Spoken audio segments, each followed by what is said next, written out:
she was stressing ako na there shouldn't be measures daw that would circumvent the existing law in Student Athletes Protection Act.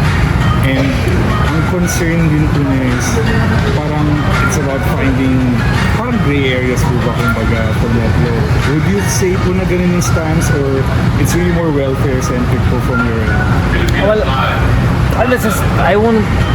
we don't view it that way. But we perfectly understand and respect the view. And again, no, that's a gift of democracy, no? Or feel free to think based on our own perspectives. And in fact, we're open to maybe if needed, no, maybe clarify, explain, and again, no, and may kulatili naman yung rule, no? It's under continuous review. But at present, it's in effect, no? But ibig sabihin, hindi siya as if na parang pinag-isipan naman. And from where the member schools sit, parang it would help address the challenges of quote-unquote rampant transfers that's been happening from the last couple of years. So, hindi naman siya necessarily circumvention, hindi naman siya deliberately looking for the gray area. But one thing we can say is that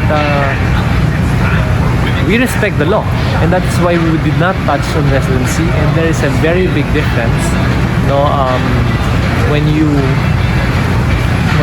reduce the number of eligibility years as opposed to charging residency upfront. Kasi based on my experience as for any UAAP fan, no, I think the evidence is there that iba yung umupo ka agad upfront ng 2 years. Malaki yung epekto, mas kakalawangin. So, and that is why we make a distinction, which we believe is substantial enough. And it's not necessarily as you mentioned. It's maybe a deterrent also to give the member schools naman some measure of protection. And one thing more that you mentioned was that if the concern was the quote-unquote poaching or yung rampant transfers, then why not address that now directly with specific measures on that without touching on the eligibility? So do you think by doing this current measure, that's the best way for now to address nga po yung... Yes, for now. And allow me to emphasize lang that the decision was made collectively. And there were spirited discussions, and just like anything in this world, nothing naman is guaranteed, no? Even our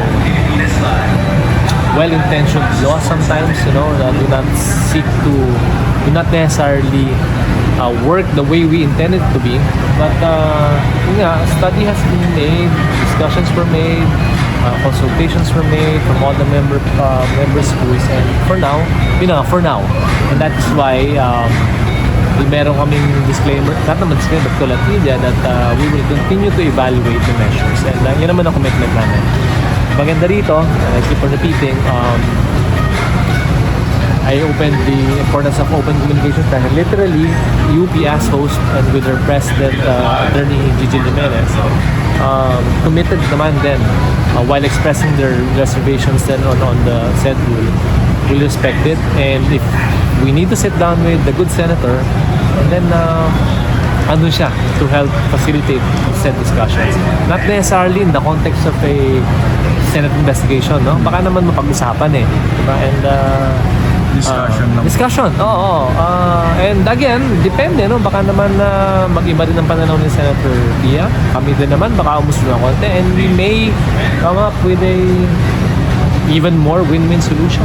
At yun na importante, yung continuous efforts and commitment to be able to ensure that the interest and welfare of each of our student athletes are protected, enhanced, and improved. So kumbaga kung sakaling meron po siyang suggestions, makikinig po yung... Of course, as we always, like I said, offhand, we respected the SAPA. And internally, we believe na hindi naman siya talaga violation. And we don't, again, we don't see it as a convention. We understand why some would see it so. Again, I can argue that way, no? Then, as a lawyer also, we're trained to appreciate things and different perspectives. So we understand bakit gano'n ang naisip. But we would not like to focus on that. Parang this is really to give some measure of protection to the league itself and the individual members who have expressed concern with this. Actually, matagal lang usapin ito eh. Ever since, even before when I sat as executive director in season 8. How did you deal na lang po with the contentions from some members po siguro on that? What were their arguments against it, and how did you explain or justify na lang din po the need for this new measure? Well, yung mga sabi nila again, no, bakit parang it seems to be punishing the student athlete, pero sabi naman nung iba, it's not necessarily a punishment. Again, may mga hinaing din nga kasi yung some of our members, which is, you know, to be protected kasi if severely matamaan ng isang programa and then maapektuhan siya to the degree na maapektuhan yung liga, then it will lead, like I said kanina, it will lead to a not so ideal environment for the student athlete. So conversely, protecting the interest also of giving some measure of protection also to the interest of the member schools will lead to a better UAAP as a collective, which will lead to an even better environment and platform for all our student athletes. Thank you po.